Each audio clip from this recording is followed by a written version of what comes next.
Una democrazia è compiuta anche se c'è la libera affermazione dei diritti delle donne. Dare un corpo alle parole. Dalla sede regionale di Via Beato Pellegrino, il Partito Democratico Veneto fa il punto sui diritti delle donne nel 2024, con un occhio che dalla regione si allarga all'Italia e arriva all'Europa, con l'Unione al Lavoro per la realizzazione della prima direttiva contro la violenza domestica e di genere. Questa direttiva però non ci soddisfa appieno perché non prevede due cose fondamentalmente. La prima, una dichiarazione su che cosa è lo stupro, e noi come donne femministe vogliamo che lo stupro venga dichiarato e definito come un atto contro il consenso della donna. La seconda, mancano tutte le tutele per rafforzare i centri antiviolenza e le case rifugio. Un problema ha aperto i fondi per i centri antiviolenza. Quando in Parlamento si è approvata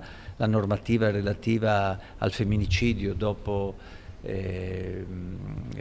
la tragedia di Giulia, il Partito Democratico ha voluto destinare tutte le risorse che erano previste nella legge di bilancio per emendamenti del Partito Democratico proprio a tutte quelle misure di prevenzione e di repressione della violenza di genere. Uno dei grandi problemi della donna resta il lavoro, sottolinea la consigliera regionale Vanessa Camani. Le donne lavorano meno, fanno fatica ad accedere agli incarichi apicali, difficilmente hanno lavori a tempo indeterminato o a tempo pieno, e anche quando ottengono queste condizioni sono strutturalmente pagate meno degli uomini. Una differenza salariale che cresce al crescere del ruolo e col passare del tempo. In una regione dove non c'è il problema di trovare lavoro, sarebbe forse il tempo di occuparci della qualità del lavoro, e la qualità del lavoro delle donne è fondamentale non soltanto per evitare pratiche discriminatorie, ma perché il lavoro femminile significa benessere diffuso e incremento del PIL, quindi